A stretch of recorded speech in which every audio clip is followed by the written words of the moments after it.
Alright, what's going on guys? My name is Omega and welcome back to another Apex Legends video. So today we're going to be breaking down the Season 9 gameplay trailer. I have a ton of information to go over with you guys, so make sure to watch this entire video. We're going to have timestamps down in the description in case you guys want to skip to something specific. First off though, let's talk about Apex Legends Season 9, specifically Arenas mode. So I'm going to explain how Arenas mode is going to work, what you guys are going to need to know when this does launch in the next week. So to start every Arenas match, you'll receive a certain amount of crafting metals that you can use to purchase a weapon, abilities, and consumables. So this is going to basically work if you ever played like Rogue Company, CSGO, I think Valorant works the same way, where at the start of every match you have a certain amount of currency that you can use to buy weapons, upgrades, consumables, and it looks like you can also buy abilities, which is very interesting. Now keep in mind these crafting metals are just the currency for arenas. It's a separate in-game currency from the crafting metals that you have to unlock skins, so don't think the crafting metals that you've been saving up for the past couple of months are going to be used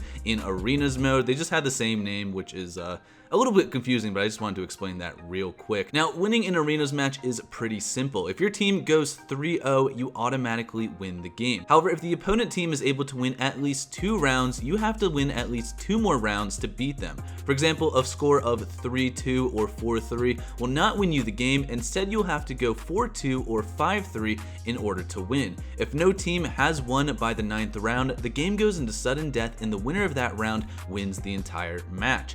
Each round, everyone starts completely fresh and has to repurchase any equipment, weapons, or abilities that they plan on using for the next round. When buying a weapon, you start with the base gun that has no attachments. You can upgrade your weapon to white, blue, and then purple. Every upgrade fills out all of the attachments for that tier, and then upgrading your weapon to purple gives you a hop up for that weapon if that weapon is able to take one. And in the blog post, it also says use your ultimate and tactical abilities wisely, as you'll have a limited number of uses each round instead of recharging indefinitely like other modes. Legends start with some tactical charges, but additional charges and ultimate abilities can be purchased with materials when customizing your loadout. This allows more legends to be made viable in arenas and forces characters with very strong tacticals like Bloodhound to make choices between weapon upgrades or more tactical charges. They also said don't worry, unused ultimate and tactical charges will carry over to the next round. So it looks like, the weapons aren't going to carry over, but if you do purchase a tactical and ultimate charge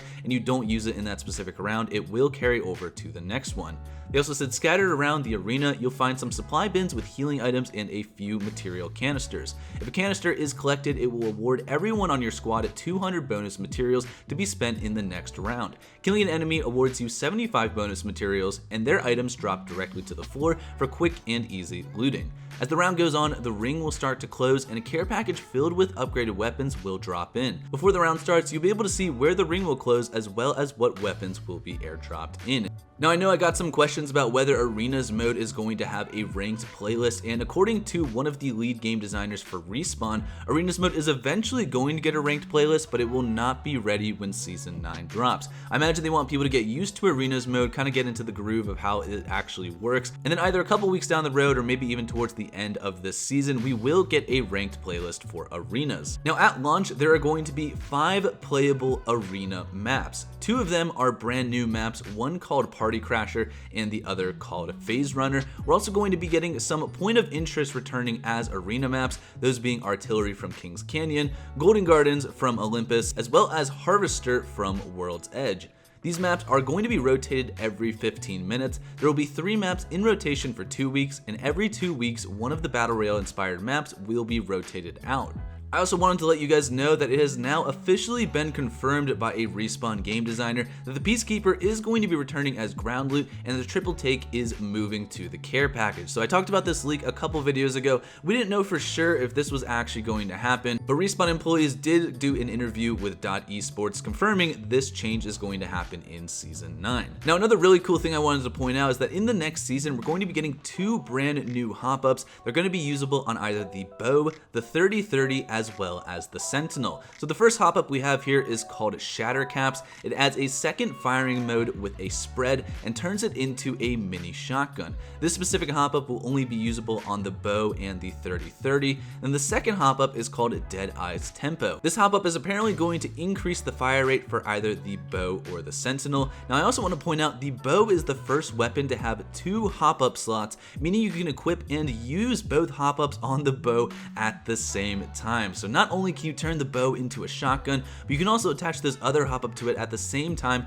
which increases its fire rate. So this weapon might be really dirty, especially in the arenas mode. I am very excited to see what that looks like. And guys, we're just jumping around all in this video, like there's so much to go over, but ground modes have also officially been announced by Respawn. We currently do not have any actual footage of what they're going to look like. We do know, however, that every legend will get 1 ground emote for free. The rest is probably going to be bought with either Apex coins or crafting materials. Emotes are displayed in third person, but there's something called an anti-peek, which makes it so that you cannot see enemies around corners. That was one of the biggest concerns people had with ground emotes, so hopefully this anti-peek actually works in Season 9. Now, an example of a ground emote that is coming is one for Watson, where she throws Nessies on the ground that stay there permanently. So just to give you an idea of what these ground emotes are going to be, like I said, every legend is going to get 1 for free. I don't know if this is going to be Watson's free one, but that's going to be really cool, man. There's going to be a ton of Nessies just scattered around all of the maps. Now, speaking of maps, I'm sure you guys are wondering what maps are going to be returning in Season 9. As majority of us predicted, World's Edge will be returning as the ranked map for the first split of Season 9.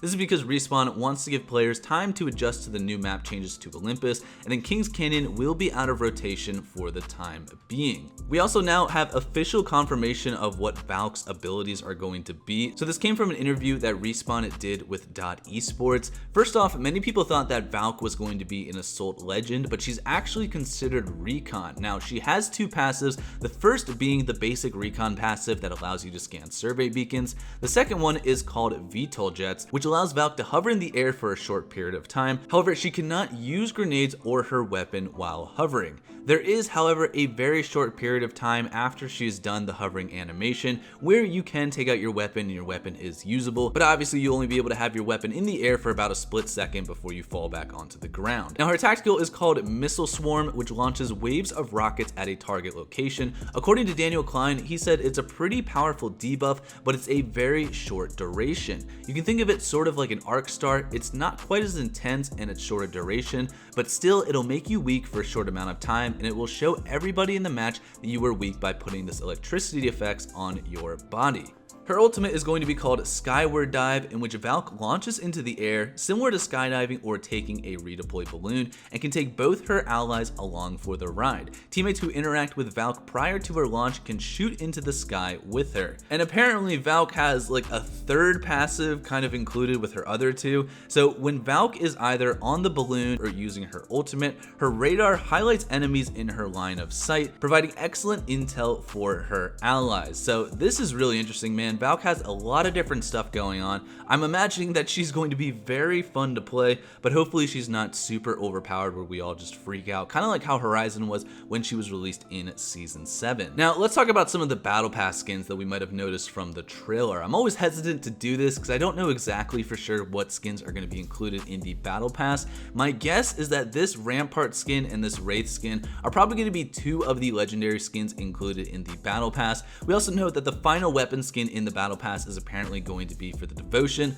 Looks really sick, definitely excited to get my hands on that skin. Now, I'm sure you guys are wondering what this Octane skin is all about. It definitely looks like a legendary skin that could be included in the Battle Pass. Shrugto actually made a tweet saying that it was in the Battle Pass, which got a response from the social media manager from Respawn saying, "Is that Octane for Battle Pass though?" Question mark. Now, this makes me think the Octane skin might be a reward for completing arena challenges, but we don't know for sure right now. I'm sure all of that information will be included when we get the patch notes on the 29th. Now, I also wanted to mention some weapon and legend changes that we're going to be getting in Season 9. So first off, this coming from a Titanfall blog who picked this up from the trailer. From the trailer, you can see that the Mozambique has 6 pellets instead of only 3. Now, it's possible that this change was only made for Arenas mode, considering that the Mozambique is like a free weapon that you get at the beginning of the round. You don't have to spend any extra crafting metals to be able to use it. Obviously, some of the weapons have to be free or at least very low price, so you have something to use in the beginning of the game. We don't know for sure if this is going to carry over to the Battle Royale version, but that is a big thing that we noticed from the trailer. Now, according to Titanfall blog, again, Fuse is going to be getting a buff to his active ability. He will now have 2 charges of knuckle clusters, and the cooldown of this ability will be decreased from 25 seconds to 18 seconds. Now, as you guys know, we're also getting some changes to Lifeline. She's going to be having her res shield removed. Her ultimate cooldown will be reduced by 60 seconds, and her ultimate will now give guaranteed upgrades. So for example, if you have a blue shield and you use Lifeline's ultimate, you are guaranteed a purple shield from the care package. Now, in past videos, I talked about how developers mentioned that Lifeline was also getting a big buff to her active ability, which would heal her teammates 50% faster. I'm not 100% sure, but it looks like this could have been changed. I'm pretty sure that Titanfall blog might have done some kind of like interview with Respawn before. They didn't mention anything about Lifeline's active ability, so maybe we're just getting some changes to her ultimate as well as her passive. Big changes coming to Loba as well. Loba's ultimate is going to be increased by 30 seconds in the next season, and her bracelet has apparently been completely fixed. I mentioned in a video before how Daniel Klein talked about that in a test build, Loba's teleport was working in 95% of the places that it didn't work before. So luckily, Loba will be able to finally use her active ability, hopefully, but it looks like her ultimate is going to have an increased cooldown of 30 seconds. Now, Bangalore's smoke canisters also got a small change. They're no longer going to deal damage after exploding in Season 9. Also, the visual bug that affected both Bangalore's smoke as well as Caustic's gas will be fixed in time for Season 9. And then finally, we know from Daniel Klein that low profile has been completely removed in the next season. So that means Wraith, Watson, and Lifeline will no longer take increased damage. Definitely a very good change. I'm curious how low profile being removed is going to affect the overall meta. Definitely we have some huge changes coming to Season 9, and I guarantee we're probably going to learn even more information over the next coming hours, days, as well as the next week. So I'll be sure to keep you guys updated with anything new that I find, in that period of time. Thank you guys so much for checking out today's video. Let me know what you guys think about Season 9 down in the comments, and I will see you guys all on the next one. Peace out.